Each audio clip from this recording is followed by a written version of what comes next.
All right, what's going on, everybody? I wanted to cover markets real quick and talk about NFTs today. So let's get to it. First, I wanted to start off with this TradingView post that I had mentioned since yesterday. I've gotten a lot of feedback and comments of why people think that this is a dumb idea. Again, part of what I discuss in markets is possible paths and scenarios of things that maybe other people are not looking at. And just FYI, I've actually traded US equity markets since 2008, 2009.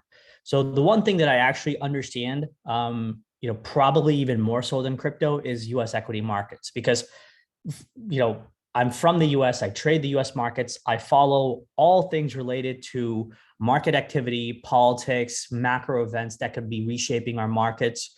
And all things kind of tell me right now that U.S. equity markets have been getting hammered over the last several weeks in a pretty big way. And one thing I mentioned was if we kind of look at exactly what's been happening for the last few weeks was we had a lot of fear of Russia, Ukraine, war situations, inflation data, all that stuff, in my opinion, got baked into this low, which I've mentioned before.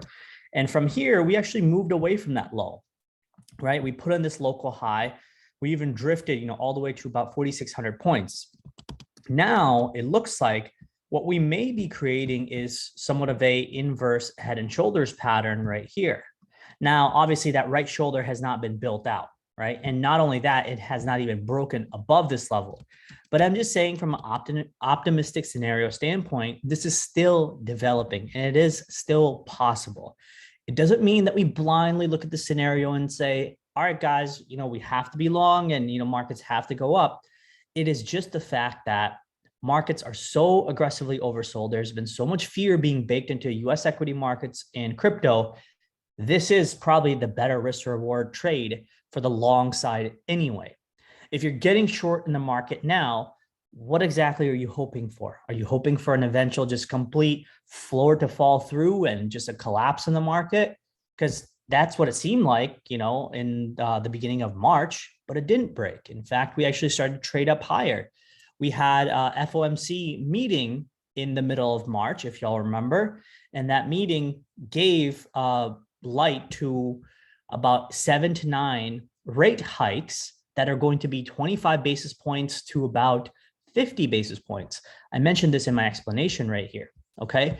The Fed rate hikes are expected, right? The market already knows exactly what's happening because remember, the Fed generally does not just surprise people out of nowhere. It doesn't just say, hey guys, we're going to wake up on Monday and we're just going to hike the market interest rate up another 25 basis point. No, that's not how it works. They have a schedule. They're following the schedule. The market knows the schedule. All players in markets know their schedule. Unless that changes, there are no surprises. Okay, there are no surprises regarding Russia and Ukraine situation. There are no surprises regarding inflation. Everybody knows inflation is relatively high. The Fed is doing their best to curb inflation. So point is, I don't see any big surprises in the market. And almost everybody knows this information. When everybody knows this information and still people are bearish, right? And people are still wanting to sell or wanting to stay bearish or not buy, where is the eventual liquidity sitting? It's above, right? Because as people keep selling the lows or are not interested, in buying, bigger players are going to recognize that there's a void, there's a vacuum in that liquidity, and it's probably easier for bigger players and institutions to start driving up the market higher and higher until we reach probably a point of, I don't know, maybe more and more players step into the market. This is where, as the market heads up, maybe institutions start distributing, right? They start distributing and selling and selling and selling.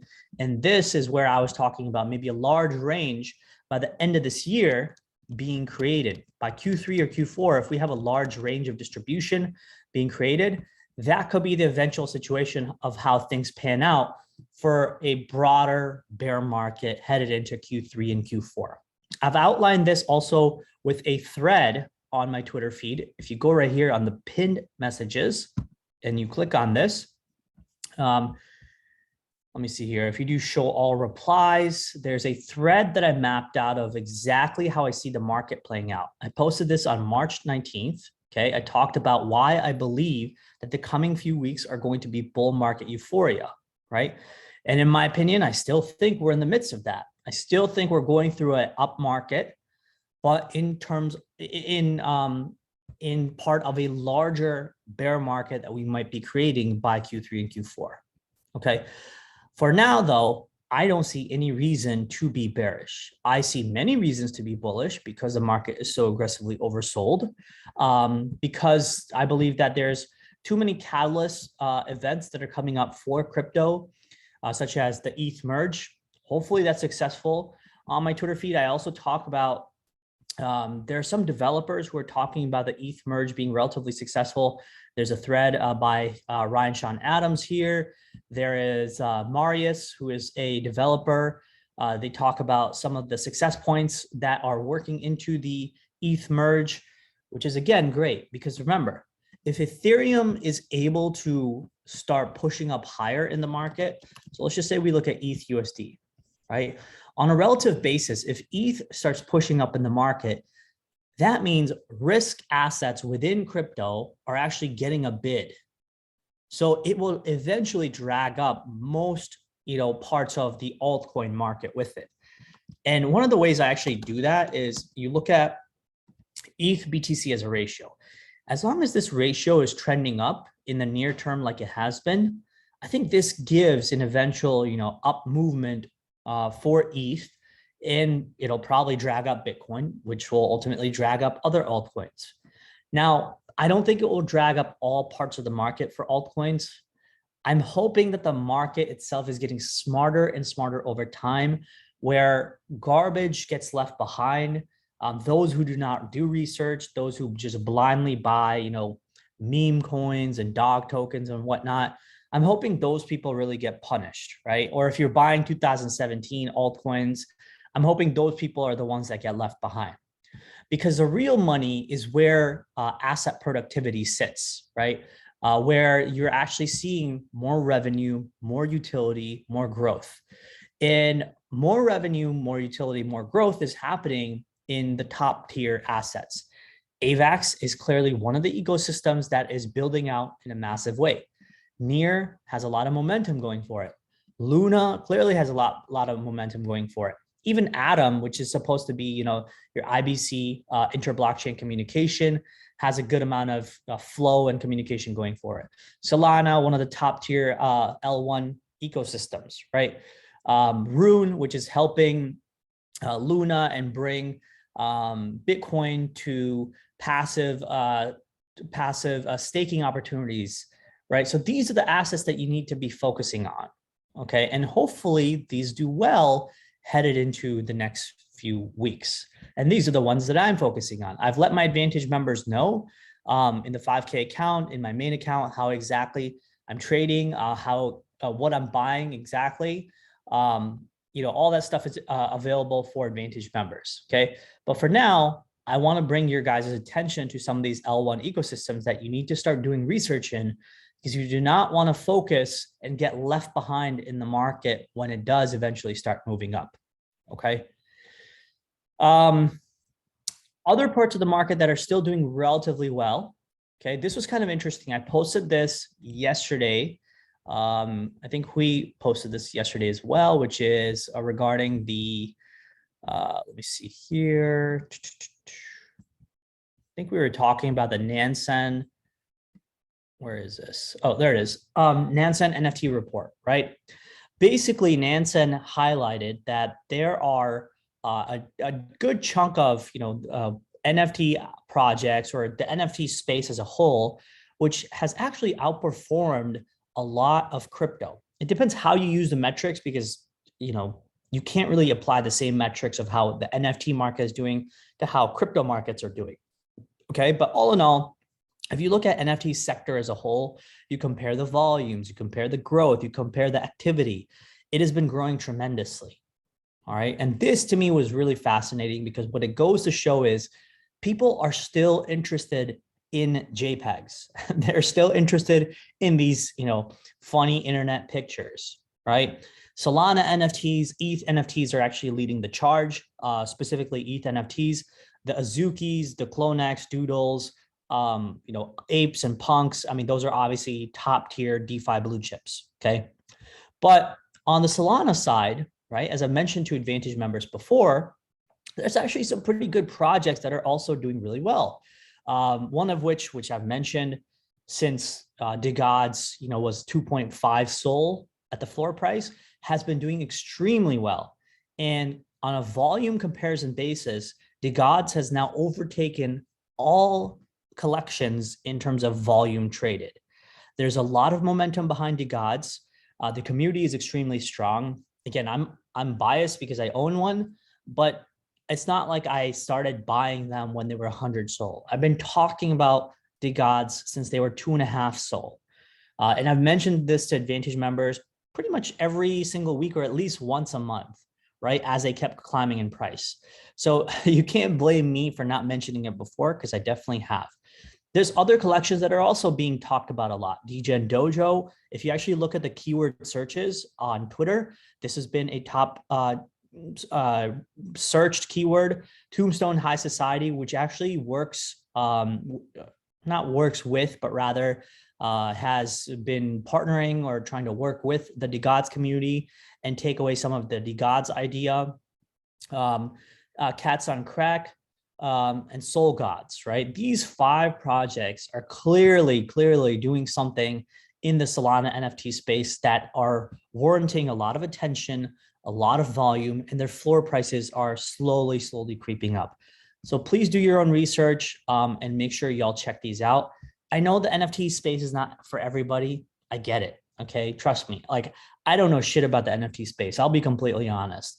I used to own the Solana monkey business, and I sold 2 of them pretty much way too early. I think I sold them anywhere between like 70 or 80 Sol, right? But do I regret it? Not really. Because at the end of the day, one thing I still pay attention to, the inner trader or the inner investor in me still reminds myself that I still got to take profit, right? I still got to make sure that I can realize that profit and apply it to something either within other markets or within my life itself. Because when you don't take profit and you keep hoping for higher and higher prices, right? That greed itself is the ultimate thing that destroys many people. It's the same thing, just like a casino mindset, right? Once you start, winning a little bit, you start getting more greedy. You think about, from 10,000, can you make 50 or 100K or 1 million or 10 million? And once your mind starts venturing off into future gains, that's usually the point where I've found that it's best to probably start selling. Okay. So just something to keep in mind. Never forget that these are still JPEGs on the internet. I don't forget that. That's for damn sure. All right. Now, the DeGods community is kind of interesting to me because what's happening is DeGods and Tombstone, what they're offering is if you stake your NFT, you get their respective token. So for example, the DeGods community has the Dust token. The Dust token is kind of interesting because you're getting paid 10 Dust per day if you have a DeGod.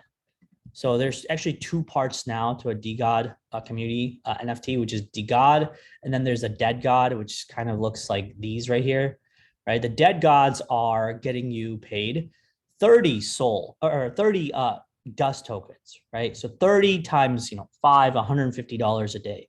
Or if you have just a regular DeGod, you're still making, $50 a day or so, right? That's pretty damn good. $50 a day for not doing anything, that's pretty solid. So I'm taking advantage of that and just really taking that Dust token and turning into Solana or giving some of that Dust token away to other people. Okay. So this is the one thing that I like about the DeGods community is they have a token that is directly used for upgrading their DeGods to Dead Gods. And then what they do is if you actually look into the DAO community right here, what they'll do is they will have these whitelist, raffles that you can use your Dust tokens and use them for, getting into another whitelist community or using them to buy another NFT. So they're actually trying to create a lot of value, a lot of utility for the Dust token, which in my opinion is probably going to be very, very successful because everybody wants a part of the DeGod's success. And it is just amazing to see. I mean, if you look at just regular keyword searches on Twitter for DeGods, it's insane, right? You could look at, Google Trends, Twitter Trends, the amount of followers, Twitter audits of the DeGods, Twitter handle. All of this stuff has been, quite amazing. So again, don't want to talk too much about the DeGods community because I am biased, but aside from DeGods, like I said, right, make sure y'all pay attention to DGen Dojo, Tombstone, Cats on Crack, and Soul Gods. These are the 5 communities that I'm relatively familiar with. And then of course, make sure y'all follow our NFT area right here where we discuss many things in the market, whether it's Ethereum NFTs, Solana NFTs, Luna NFTs, Near NFTs, all right? Everybody discusses all kinds of stuff. I mean, we're also into Arbitrum NFTs and, Treasure DAO and all that. So lots of cool stuff happening here. You could still join our community for free and hang out in the NFT channel. Okay, let's get back to the market because obviously, there's some movement happening in the market, right? I want to say that right now, I still believe that the market is still, trying to figure itself out, either building a base. So from the ES perspective, either it's trying to build a base right here. You can kind of see that if you're looking from a retracement standpoint, from this low to this high, the retracement, you're pretty darn close to the 50 fib or the 618 fib right here. That's the ideal point of retracement for most markets. So from here, you want to start seeing the market turn around, build a base like this or a rounded bottom and start moving back up, headed into end of April or beginning of May. That would be the ideal situation for the market to start moving up, okay? And that, in my opinion, should be reflected in BTC and crypto as well. So if we look at, crypto as of today, right?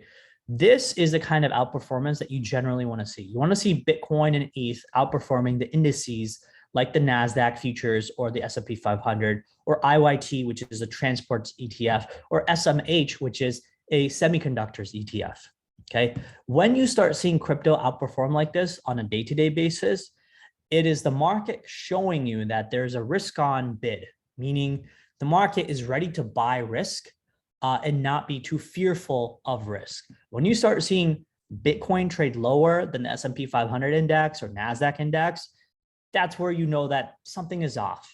That means the sellers are actually aggressively selling risk assets like crypto or growth stocks like Amazon or big tech or whatever like Tesla, AMD, Nvidia. But that's not what's happening today. What's happening today is a good sign, or rather a better sign, because the last few days you can even see Microsoft saw a pretty decent sell-off. We're sitting right near the lows. I'm hoping, right, these lows hold, that we start trending back up. Even looking at something like AMD, we look at Tesla even, right? You could kind of see pretty sharp sell-off. Now you want to start seeing a base being built out here and start to trend back up by end of April.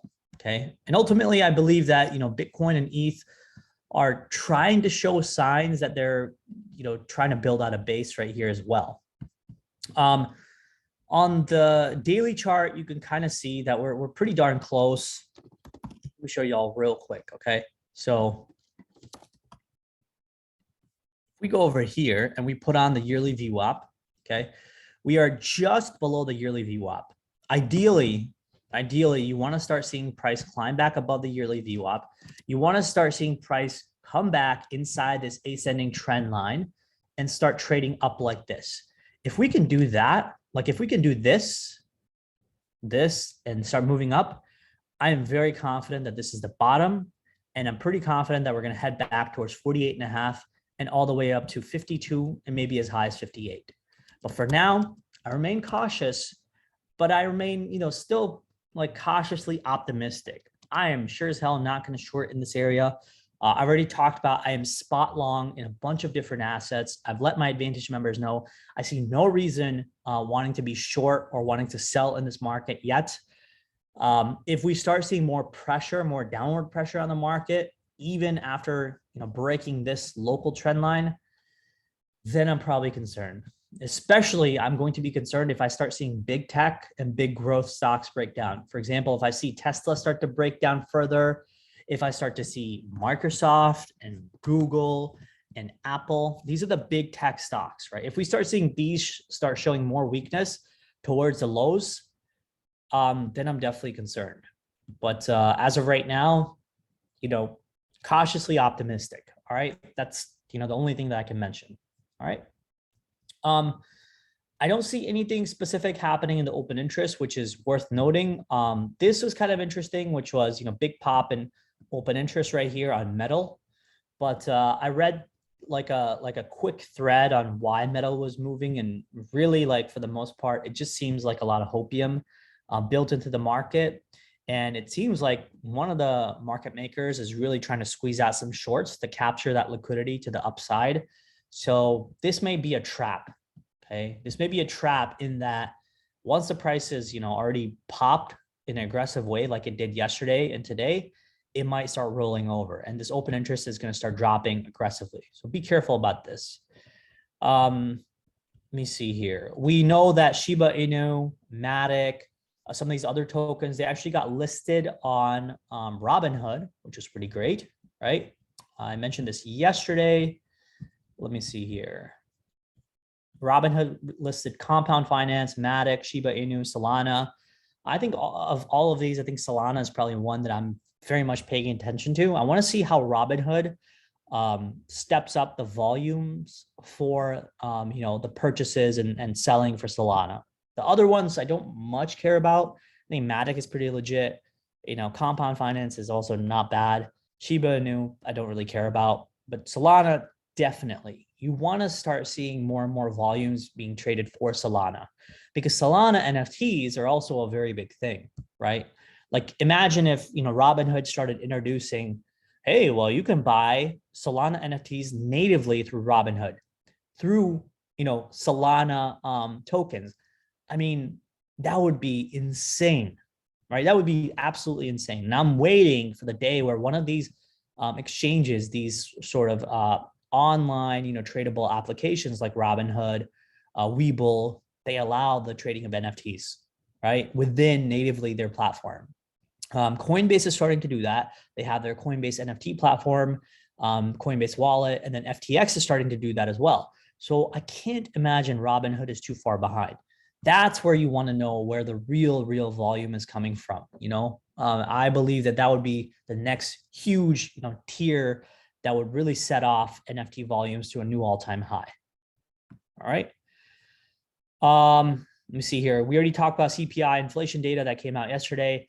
Again, it was all in line with expectations. So it's not like the market, panicked a whole lot. In fact, the argument here is that the panic for the market happened well before the inflation data hit, right? So all this stuff, this big movement down already happened before the inflation data hit. So maybe it was anticipation of bad data coming out, but now the market has already priced that in. Now from here, you're hoping that the market starts moving up, okay? But that's pretty much it, folks. Are there any questions? Anything else y'all want me to cover? If not, I'll wrap it up. Cool. Well, thanks everybody for joining. Good luck to you. Cheers, and I'll catch up with you through the day.